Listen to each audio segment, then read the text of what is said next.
হে রাসূল তোমায় ভালোবাসি,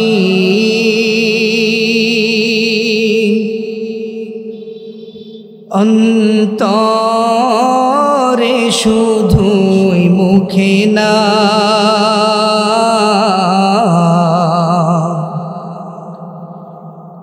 জান্নাতের আশায় নই হে রাসূল, জাহান্নাম কেউ ডরি না।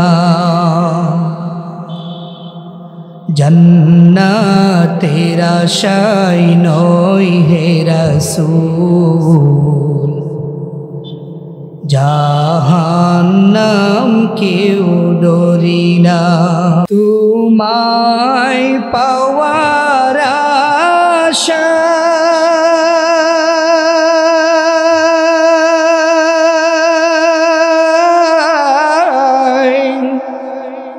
মন ছুটে যায় মদিনায়।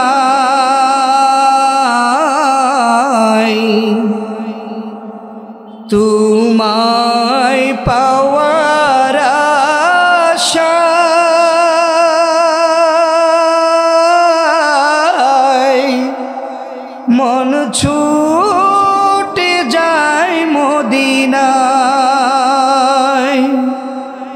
এ আশিকে দিদার দাও না,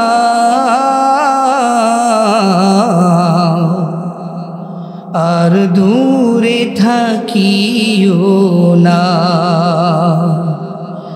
এ আশিকে দিদার দাও না, আর দূরে থাকিও না।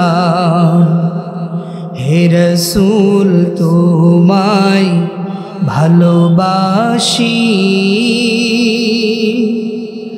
অন্তরে শুধুই মুখে না।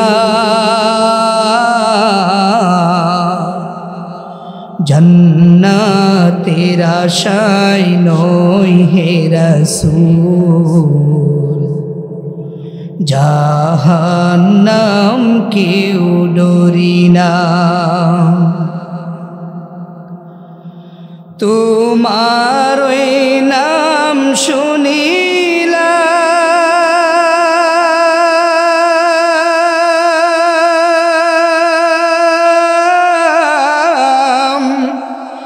এই চোখে দেখলাম না। তোমার ওই নাম শুনিলাম,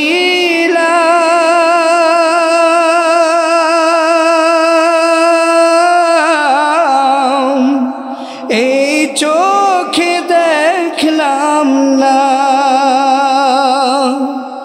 এসর যদি শুনে থাকো একবার দেখা দাও না। হে রাসূল তোমায় ভালোবাসি, অন্তরে শুধুই মুখে না। জান্নাতের আশায় নই হে রাসূল, জাহান্নাম কেউ ডরি না। জান্নাতের আশায় নই হে রাসূল, জাহান্নাম কেউ ডরি না।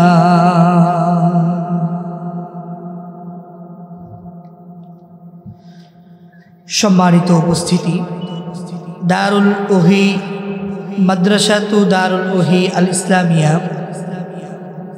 লোচনপুর রায়পুরা নরসিংদীর উদ্যোগে আয়োজিত চতুর্থ বার্ষিক তাফসীরুল কোরআন মাহফিলের শ্রদ্ধেয় সম্মানিত সভাপতি, আমাদের এই রায়পুরার গর্ব, অত্র ইউনিয়নের সাবেক সফল চেয়ারম্যান বিশিষ্ট আলেম দ্বীন, আন্তর্জাতিক হাফেজে কোরআন হযরত মাওলানা হাফেজ তাজুল ইসলাম দামাত বারকাতুহুমুল আলিয়া প্রধান অতিথি হিসাবে উপস্থিত থাকবেন জামিয়া ইসলামী আরাবিয়া সিরাজনগর মাদ্রাসার সম্মানিত সভাপতি হযরত মাওলানা হাফেজ গুলাম মুস্তাফা দামাত বারকাতুহুমুল আলিয়া। আজকে এই মহতি মাহফিলে প্রধান বক্তা হিসাবে তাফসির পেশ করবেন হেফাজতে ইসলাম বাংলাদেশের সম্মানিত মহাসচিব, বিশিষ্ট আলেমে দ্বীন, হাজারো আলেমের উস্তাদ, উস্তাজুল আসাতিজা আল্লামা শেখ সাজিদুর রহমান দামাত বারকাতুহুমুল আলিয়া সহ অন্যান্য উলামায়ে কেরাম, মুরব্বিয়ানে আযম, কলিজার টুকরা যুবক ভাইরা আমার, সকলের প্রতি আমার আন্তরিক সালাম। আসসালামু আলাইকুম ওয়া রাহমাতুল্লাহ। আমরা আমাদের আলোচনার শুরুতেই মহান আল্লাহ সুবহানাহু ওয়া তাআলার দরবারে কালিমাতুশ শুকর আদায় করছি, যেই মহান রব্বে করিম অত্যন্ত দয়া করে, মায়া করে, ইহসান করে আপনাকে আমাকে এই সুন্দর মজলিসে, জান্নাতের বাগানে আসার বসার উলামায়ে কেরামদের জবান থেকে কিছু কথা কোরআন এবং হাদিসের আলোকে শোনার তৌফিক দান করেছেন। এই জন্য সকলেই অন্তরের অন্তরস্থল থেকে সব রকম শ্রদ্ধা এবং ভালোবাসা দিই আমাদের প্রিয় মুনিব, আমাদের প্রিয় রব, আমাদের খালেক, আমাদের মালিক মহান আল্লাহ সুবহানাহু ওয়া তাআলার দরবারে কালিমাতুশ শুকর আদায় করে পড়ছি আলহামদুলিল্লাহ। দুরূদ এবং সালাম পেশ করছি বিশ্ব মানবতার মুক্তির দূত, যার আগমনের ফলে মানুষ যুগে যুগে অন্ধকার থেকে আলোর পথ খুঁজে পেয়েছেন, সেই মহান মানবের প্রতি আমরা দুরূদ পাঠ করছি। আমরা সকলে পড়ছি আল্লাহুম্মা সাল্লি আলাইহি আল্লাহুম্মা বারিক আলাইহি। সম্মানিত হাজিরিন, আমি আপনাদের সামনে পবিত্র কোরআনুল কারীমের একেবারেই শুরুর দিকে 2 নম্বর সূরা সূরাতু আল বাকারার 2 নম্বর আয়াতে কারিমা তেলাওয়াত করেছি। আল্লাহ সুবহানাহু ওয়া তাআলা যদি তৌফিক দান করেন, এই আয়াত এবং হাদিসের আলোকে কিছু কথা বলার চেষ্টা করব। ওমা তৌফিকি ইল্লা বিল্লাহ। আল্লাহ রাব্বুল আলামিন এই পৃথিবীতে মানব জাতিকে সৃষ্টি করে দিয়ে গুরুত্বপূর্ণ ফরজিয়াত কিছু আমলের কথা, কিছু ইবাদত বন্দেগীর কথা আল্লাহ তাআলা জানিয়ে দিয়েছেন। তুমি ঈমান আনয়ন করবে দুনিয়াতে গিয়ে, ঈমান আনয়নের পর তোমার যে প্রধান কাজ থাকবে সেটি হচ্ছে নামাজ পড়া, সালাত আদায় করা। সালাত অত্যন্ত একটি গুরুত্বপূর্ণ বিষয়। আমি আপনাদের সামনে এই সালাত সম্পর্কিত কিছু আলোচনা করব ইনশাআল্লাহ। সালাত শব্দটি আরবি শব্দ, আমরা নামাজ বলে সবাই চিনি এবং জানি। এর বাংলা অর্থ হচ্ছে দোয়া, ইস্তিগফার, ক্ষমা প্রার্থনা করা ইত্যাদি।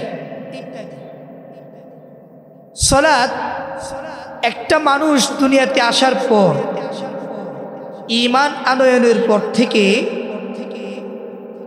যাদের উপরে সালাত ফরজ হয়ে যায়, তারা যদি সালাত আদায় না করে তাহলে তাদের জন্য ভয়াবহ 14টি শাস্তির ঘোষণা করা হয়েছে। এই 14টি শাস্তি দুনিয়ার মধ্যেও কিছু আছে, কবরের মধ্যে 3টি শাস্তি, দুনিয়াতে 3টি শাস্তি, আখিরাতে 3টি শাস্তি, মৃত্যুকালীন সময়ে 3টি শাস্তি। এভাবে 14টি শাস্তির কথা রাসূল করিম সাল্লাল্লাহু আলাইহি ওয়াসাল্লাম আমাদেরকে জানিয়ে দিয়ে গিয়েছেন। আল্লাহ সুবহানাহু ওয়া তাআলা এই সালাত সম্পর্কে পবিত্র কোরআনুল কারীমে 82 তথা মতান্তরে 84 জায়গায় এই নামাজের কথা বলেছেন। যেই ইবাদত সম্পর্কে এতবার আল্লাহ সুবহানাহু ওয়া তাআলা বলেছেন, সেই ইবাদতের গুরুত্ব কত পরিমাণ হতে পারে। সুবহানাল্লাহ। আমরা প্রত্যেকেই ছোট সময় হাদিস পড়েছি, আউয়ালু মা ইউহাসাবু বিহিল আবদু ইয়াউমাল কিয়ামাতিস সালাহ। কিয়ামতের দিন বান্দার আমলের দিক থেকে সর্বপ্রথম যে হিসাব নেওয়া হবে তা হচ্ছে সালাত। তাহলে এই সালাত অত্যন্ত গুরুত্বপূর্ণ একটি ইবাদত। এই সালাত হচ্ছে এমন একটি প্রাচীর যা বান্দা মুমিন এবং কাফেরের মধ্যে পার্থক্যকারী। আল্লাহ রাসূল সাল্লাল্লাহু আলাইহি ওয়াসাল্লাম বলছেন, বাইনাল আবদু ওয়া বাইনাল কুফরি তারকুস সালাহ। বান্দা মুমিন এবং কাফেরের মধ্যে পার্থক্যই হচ্ছে সালাত। যারা এই সালাত কায়েম করবে, এই সালাত নিয়মিত আদায় করবে, তারা মুমিন, আর যারা সালাতকে অস্বীকার করবে তারা কাফের। এত গুরুত্বপূর্ণ একটি ইবাদত আমরা প্রতিনিয়ত, প্রতি মুহূর্তে, প্রতি ওয়াক্তে আমরা ছেড়ে দিচ্ছি। এক মুহূর্তের জন্য আমরা মায়া করছি না, এক মুহূর্তের জন্য আমরা আফসোস করছি না, আরে আজকে তো আমি সালাতটুকু আদায় করি নাই। সকালবেলা ভোরবেলা ফজরের নামাজের সময় আমি আরামসে ঘুমিয়েছিলাম কম্বলের ভিতরে থেকে, নামাজ তো আদায় করি না, আফসোস করছি না। জোহরের সময় দুনিয়াবি কাজ দিয়ে প্রচুর ব্যস্ত থাকার কারণে নামাজ পড়তে পারি নাই, এক মুহূর্তের জন্য আফসোস করছি না, আরে আমি তো সালাতটা ছেড়ে দিচ্ছি, আমি তো নামাজটা পড়তে পারি নাই, আমি দ্রুত নামাজটা পড়ার ব্যবস্থা করি না। আসরের সময় হয়ে গিয়েছে, খেলাধুলা নিয়ে ব্যস্ত, নামাজ পড়ার সময় কোথায়? খেলতে হবে আগে। এত আকর্ষণীয় খেলা ছেড়ে তো নামাজ পড়া যায় না। চিন্তা ভাবনা অসংখ্য মানুষ লালন করে চলছে, আবার সেই ব্যক্তি নিজেকে মুসলিম দাবি করছে, অথচ এই সালাত অস্বীকারী কাফের বলে সাব্যস্ত করা হয়েছে। মাগরিবের সময় চা হোস্টেলে আড্ডা মেরে চা খায়, বিড়ি টানে, নামাজের সময় চলে যাচ্ছে, মুয়াজ্জিন ডাক দিচ্ছে হাইয়া আলাস সালাহ, হাইয়া আলাল ফালাহ, কিন্তু আমরা তা কর্ণপাতই করছি না, বরং সময় পার করে দিচ্ছি আনন্দ উল্লাসে, দুনিয়ার কাজে ব্যস্ত থেকে নামাজ ছেড়ে দিচ্ছি। এশার ওয়াক্ত হয়ে গেল, এশারে নামাজ ছেড়ে দিচ্ছি, বাসায় গিয়ে খাবার দাবার খেয়ে ঘুমাবো, নামাজ পড়বো কখন? এমন চিন্তা ভাবনা একজন নয়, দুইজন নয়, অসংখ্য অগণিত মুসলমান লালন করছে, যার প্রতিফলন ঘটবে মৃত্যুর সময় দুনিয়াতে, মৃত্যুর সময় কবরে এবং আখিরাতে। সুতরাং 14টি শাস্তি থেকে বাঁচতে হলে আমাদেরকে অবশ্যই সালাত আদায় করতেই হবে, এর বিকল্প আর কোনো রাস্তা নাই। সালাত এমন একটি ইবাদত যা আপনি দাঁড়িয়ে পড়তে পারছেন না, বসে পড়ুন, যা বসে পড়তে পারছেন না শুয়ে পড়ুন, শুয়ে পড়তে পারছেন না ইশারায় পড়ুন, তারপর আপনাকে সালাত আদায় করতেই হবে। আল্লাহ পাক রব্বুল আলামিন বলছেন, الذين يؤمنون بالغيب ويقيمون الصلاة ومما رزقناهم ينفقون।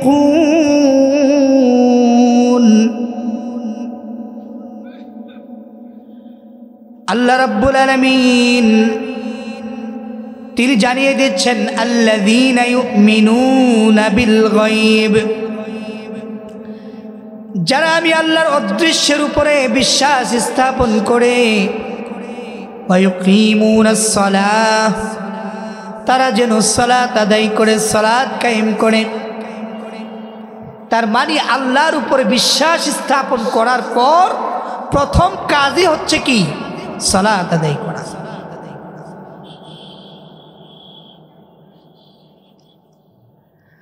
রাসূল সাল্লাল্লাহু আলাইহি ওয়াসাল্লাম বলেন, ঈমান আনয়নের পর শাহাদাতু আল্লা ইলাহা ইল্লাল্লাহ ওয়া আন্না মুহাম্মাদার রাসূলুল্লাহ ওয়া ইকামিস সালাত ওয়া ইতাইজ যাকাত ওয়াল হজ্জ ওয়া সাওমি রমাদান, যেই ব্যক্তি ঈমান আনয়ন করবে তার প্রথম কাজই হচ্ছে নামাজ কায়েম করা। অর্থাৎ নামাজ পড়তেই হবে, নামাজের কোনো বিকল্প রাস্তা নেই। নামাজ যখন আমাদের উপর ফরজ হয়ে যায়, সালাত যখন আপনার আমার উপর ফরজ হয়ে যায়, আপনার আমার আমলনামা খুলে যায়।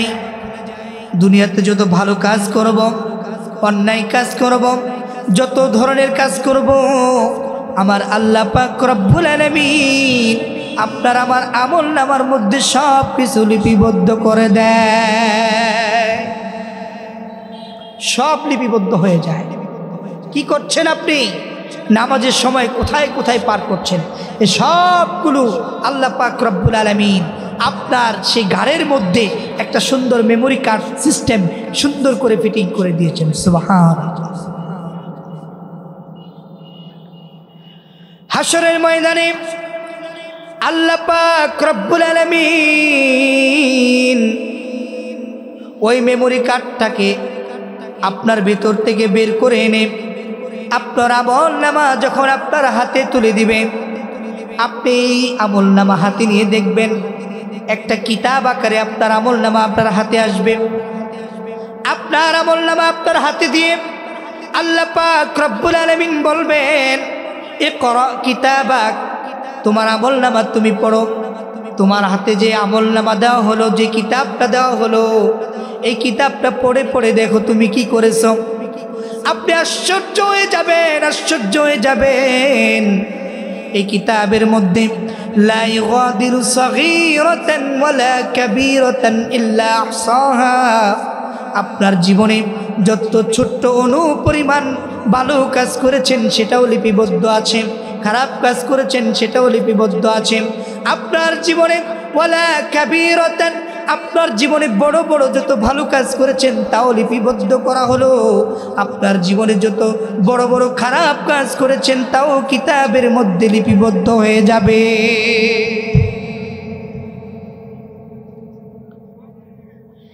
এবার কিতাব পেয়ে আপনি বলবেন, মালি হাযাল কিতাব, এটা কেমন কিতাব, কেমন কিতাব, এটা কেমন কিতাব। আশ্চর্য হয়ে যাবেন, আশ্চর্য হয়ে যাবেন। আপনার জীবনের শুরু থেকে শেষ পর্যন্ত, মৃত্যুর আগ পর্যন্ত যা কিছু করেছেন এই সব কিছু কিতাবের মধ্যে লিপিবদ্ধ হয়ে যাবে। ইকরা কিতাবাক, পড়ো। এবার তুমি তোমার আমলনামা পড়ো।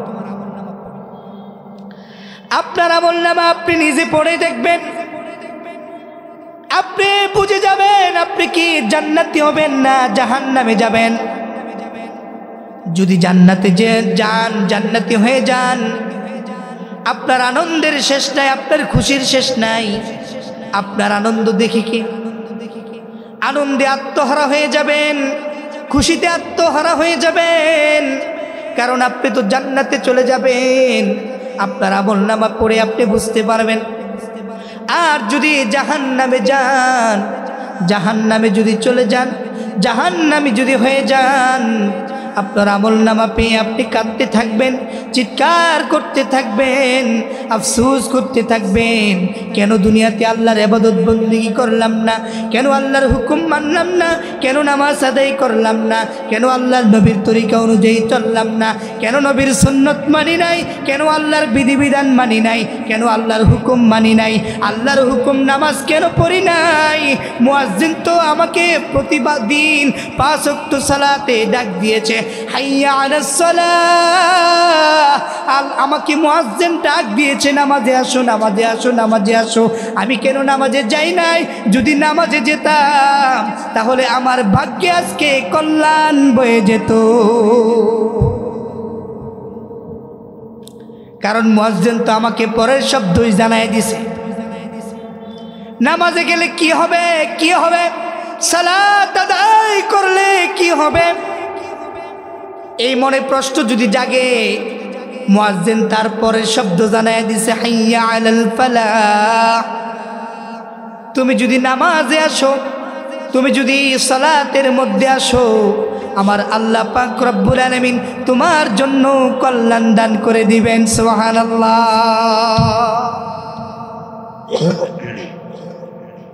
নামাজে গেলে কল্যাণ হবে, এই কথা যারা সত্ত্বেও আমরা নামাজ পড়ছি না।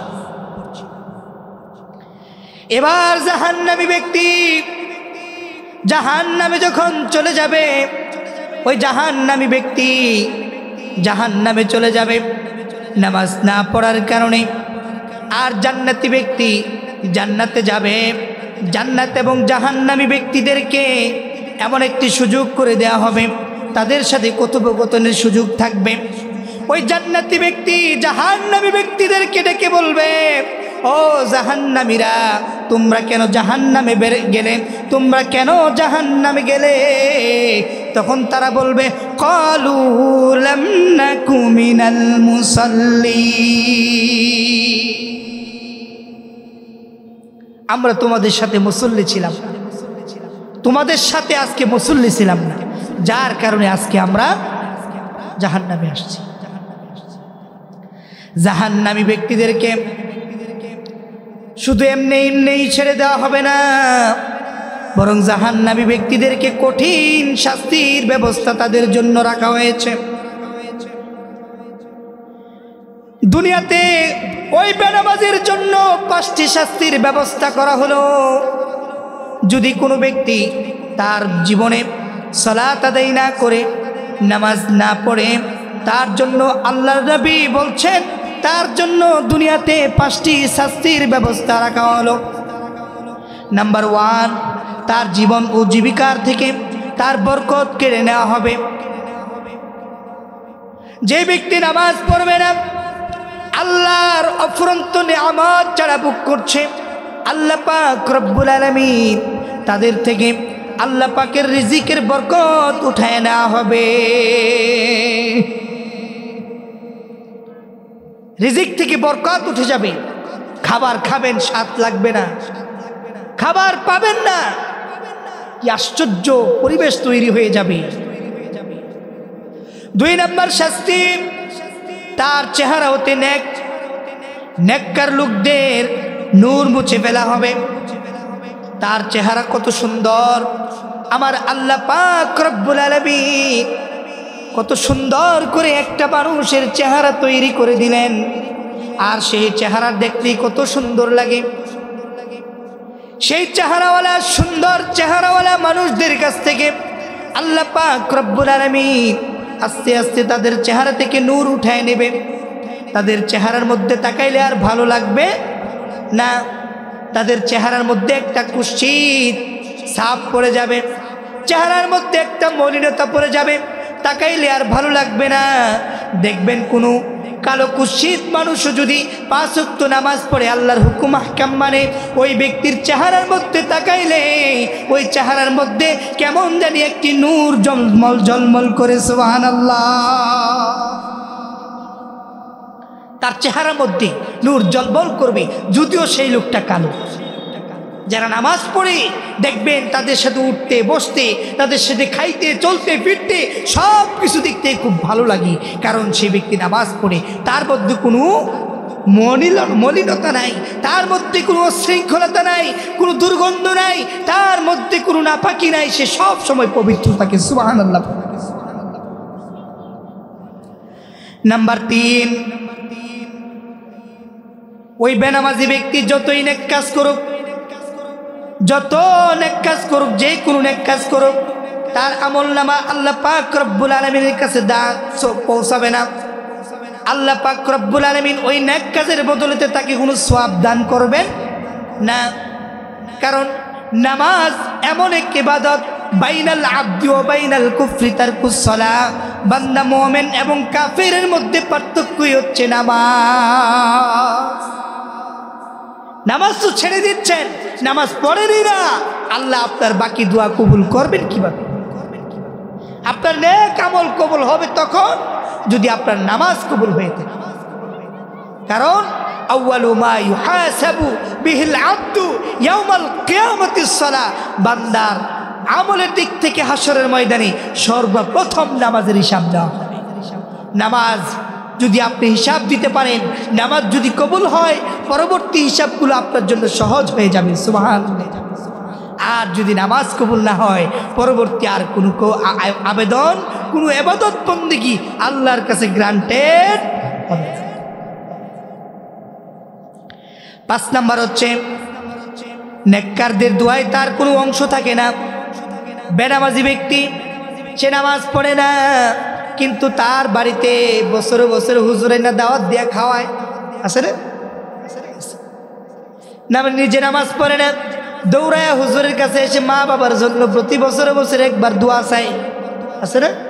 আছে, কিন্তু নিজে নামাজ পড়ে। আল্লাহ রাসূল বলছেন নেককারদের দোয়ায় তার কোনো অংশ থাকে না। নেককার ব্যক্তি তার জন্য যতই দোয়া করুক, তার দোয়াগুলো ঝুলে থাকবে, আসমান পর্যন্ত পৌঁছাবে না। এই বেনামাজি ব্যক্তির জন্য দুনিয়াতে এই 5টি শাস্তি, এই 5টি শাস্তি থেকে বাঁচতে হলে নামাজ পড়া দরকার আছে না? না,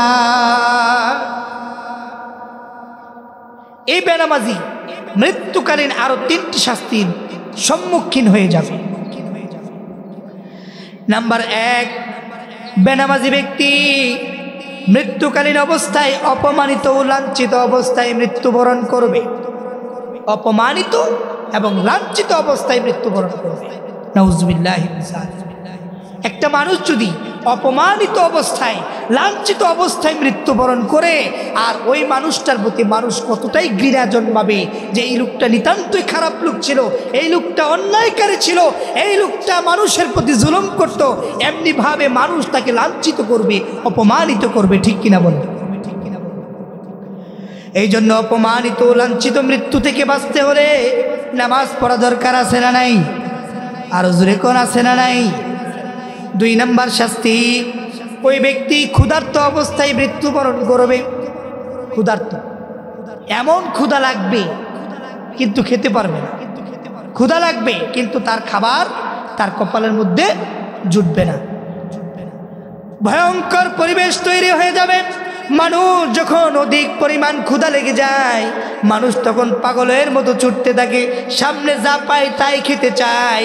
ওই অবস্থায় খাবার চাইবে কিন্তু খাবার পাইবে না,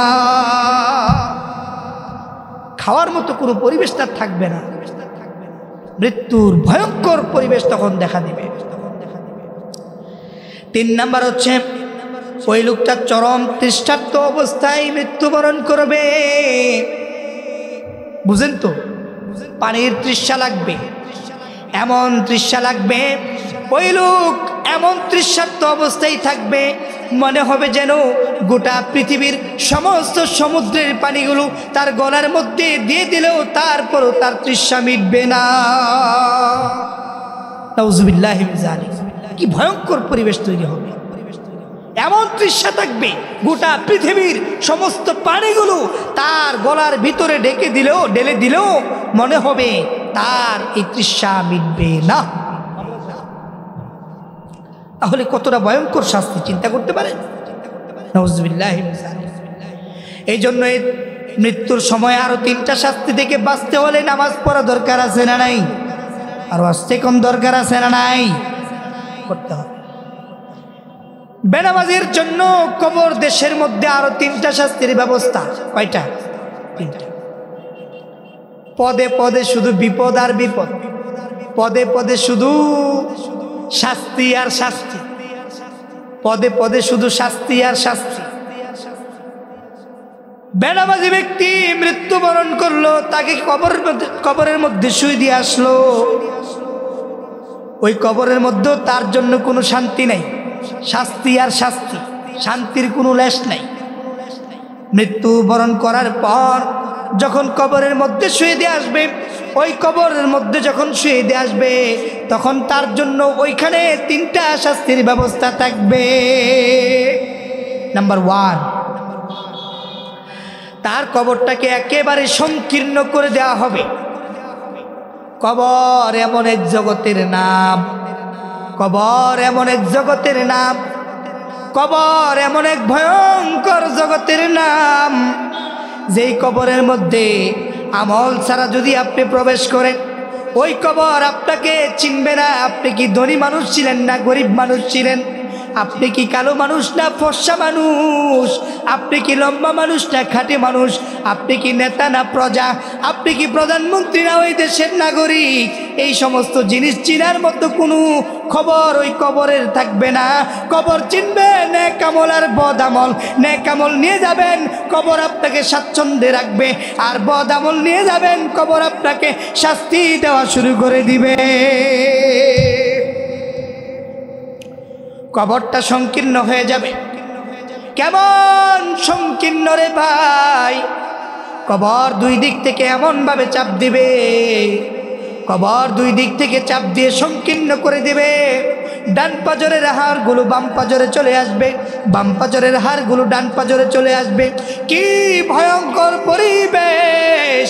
এমন ভয়ঙ্কর পরিবেশ হয়ে যাবে, চিৎকার করতে থাকবেন, কোনোই কাজে আসবে না, কাঁদতে থাকবেন, কোনো কাজে আসবে না। দুনিয়াতে এত সুন্দর করে মুয়াজ্জিন ডেকেছিল, হাইয়া আলাস সালাহ, নামাজের দিকে আসো, নামাজের দিকে আসো, কিন্তু আপনার নামাজের দিকে যাই নাই। মুয়াজ্জিন ডেকেছিল, নামাজে আসলে তোমার কল্যাণ হয়ে যাবে, আমরা সেই কল্যাণটাকে নেই নাই। আজকে কবরের মধ্যে এমন শাস্তি, এমন শাস্তি, ওই শাস্তি থেকে বাঁচার মতো কোনো উপায় কবর দেশের মধ্যে থাকবে না। কবর 2 দিক থেকে চাপ দিবে, একেবারে মিশে যাবে, ভয়ঙ্কর পরিবেশ তৈরি করে ফেলবে। ওই অবস্থায় আপনি যতই কাঁদবেন, কোনো কাজে আসবে না। কবর ডান পাজরের হাড়গুলো বাম পাজরে নিয়ে যাবে চাপ দিয়ে, বাম পাজরের হাড়গুলো ডান পাজরে নিয়ে আসবে চাপ দিয়ে, একেবারে মিশিয়ে দিবে। চিৎকার করতে থাকবেন, কোনো কাজে আসবে না। ওই পরিবেশ থেকে বাঁচতে হলে নামাজ পড়া দরকার আছে না নাই? 2 নম্বর শাস্তি, ওই বেনামাজির কবরের মধ্যে আগুন জ্বালিয়ে দেওয়া হবে। নাউজুবিল্লাহি মিন যালিক। ওই বেনামাজির কবরের মধ্যে আগুন জ্বালিয়ে দেওয়া হবে। কি ভয়ঙ্কর আগুন! দুনিয়ার কোনো আগুন নয় রে ভাই, এত ভয়ঙ্কর আগুন কবরের মধ্যে জ্বালিয়ে দেওয়া হবে। আপনার কবরটাকে জ্বালিয়ে পুড়ে একেবারে আংরা করে দিবে, কেমন জানি একটা উলট পালট অবস্থা তৈরি করে দিবে। আপনি হাই হাই আফসোস চিৎকার করতে পারবেন, কিন্তু কোনো কাজে আসবে না। এই জন্য প্রিয় ভাই, মৃত্যু আসার আগে সিদ্ধান্ত নিয়ে এখন থেকে নামাজ পড়া শুরু করে দেন। আমার আল্লাহ আপনাকে সেই কবরের আযাব থেকেও রক্ষা করবেন। সুবহানাল্লাহ।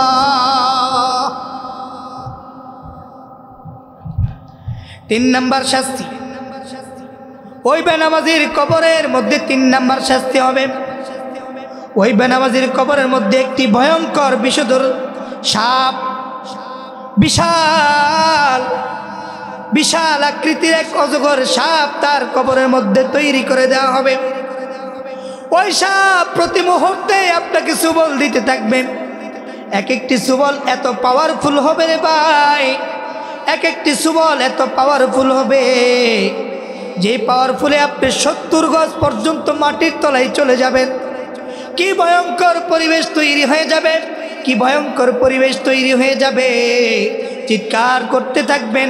সাপ আপনাকে চিনবে না, সাপ আপনাকে বুঝবে না, কারণ সাপ এত ভয়ঙ্কর থাকবে, সাপ এত ভয়ঙ্কর থাকবে। ওই সাপ যখন আপনার কবরের মধ্যে আসবে তখন বজ্রপাতের ন্যায় আওয়াজ করতে করতে আপনার কবরের মধ্যে চলে আসবে। এমনভাবে আসবে, এমনভাবে আসবে, কবরের মধ্যে ওই সাপ দেখে আপনি চিৎকার করতে থাকবেন, চিৎকার করতে থাকবেন। দুনিয়ার কোনো মানুষ আপনাকে সেখান থেকে বাঁচাইবার মতো কোনো ক্ষমতা থাকবে না।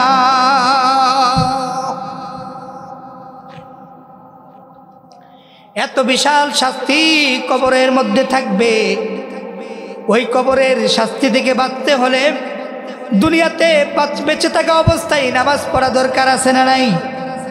আরো আসতে কম দরকার আছে না নাই? নামাজ পড়া লাগবে।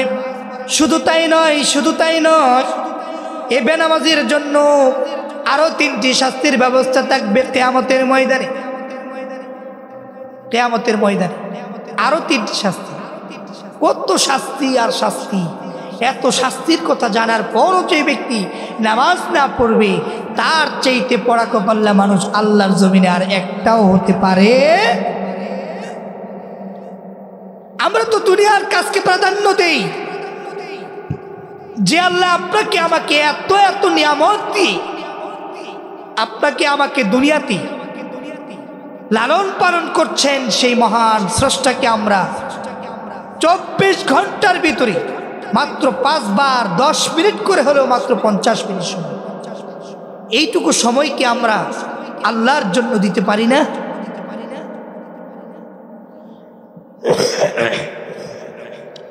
যদি এই জমিনে বেঁচে থাকা অবস্থায় আল্লাহর ইবাদত বন্দেগী করতে না পারেন, এ নামাজ যদি পড়তে না পারেন, আপনার জন্য কিয়ামতের ময়দানে আরো 3টি শাস্তির ব্যবস্থা। ওই বেনামাজির হিসাবগুলো এত কড়াকড়ি ভাবে নেওয়া হবে। 1 নাম্বার, অত্যন্ত কড়াকড়ি ভাবে বেনামাজির হিসাব দেওয়া হবে। 1 চুল পরিমাণ ছাড় দেওয়া হবে না, কোনো ছাড় নাই। নামাজ পড়েছ, তোমার সব ইবাদত বন্দেগীগুলো সহজভাবে হিসাব নেওয়া হবে।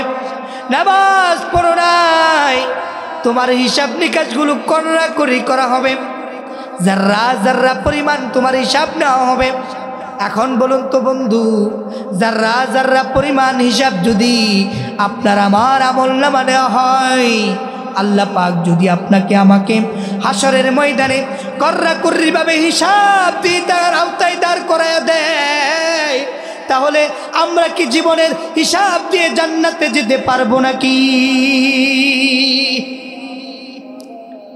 কারণ আমরা তো আহামরি কোনো ইবাদত বন্দেগী করতে পারি না, যার ফলে আমরা কঠিন হিসাব দিয়ে আমরা জান্নাতে যেতে পারবো। এই জন্য প্রিয় ভাইরা আমার, হিসাব নিকাশকে সহজ করার জন্য অবশ্যই অবশ্যই আপনাকে আমাকে সালাত আদায় করতেই হবে। সালাত যদি আমরা আদায় না করি তাহলে আমরা এই শাস্তির সম্মুখীন হতেই হবে। 2 নাম্বার শাস্তি, তাকে কঠিন থেকে কঠিনতর শাস্তি দেওয়া হবে। শাস্তির কঠিন থেকে কঠিন যত গভীর শাস্তি আছে, ভয়ঙ্কর শাস্তি আছে, ভয়ঙ্কর যত শাস্তি আছে, এই সমস্ত শাস্তি তাকে কিয়ামতের ময়দানে তাকে গ্রহণ করতেই হবে। যদি নামাজ না পড়েন ওই সমস্ত শাস্তি থেকে বাঁচার কোনো উপায় নাই। নাম্বার 3, অত্যন্ত অপমানের সঙ্গে তাকে জাহান্নামে নিক্ষেপ করা হবে। নাউজুবিল্লাহি মিন যালিক। কেমন শাস্তি রে ভাই! অত্যন্ত অপমানের সহিত, লাঞ্ছনার সহিত ডান্ডা বেরি লাগাইয়া জাহান্নামের মধ্যে নিক্ষেপ করে দেওয়া হবে বেনামাজি ব্যক্তিকে। নামাজ যদি না পড়ো রে ভাই, দুনিয়া এবং আখেরাতে 14টি শাস্তির সম্মুখীন হওয়া লাগবে। এই শাস্তি থেকে যদি বাঁচতে চান তাহলে আমরা দুনিয়াতে মৃত্যুর আসার আগ পর্যন্ত একদিনও এক রাকাতে এক ওয়াক্ত নামাজও ছেড়ে দেব না ইনশাআল্লাহ। আল্লাহ তাআলা আমাদের সবাইকে সহিভাবে এই নামাজ আদায় করার তৌফিক দান করুক। আমরা সবাই পড়ি আমিন। আর জোরে বলি আমিন। এই সালাত সম্পর্কিত আয়াত এবং হাদিসের আলোকে যে কথাগুলো বললাম, আল্লাহ সুবহানাহু ওয়া তাআলা এই কথাগুলো আমল করার তৌফিক দান করুক। আমরা সবাই পড়ি আমিন।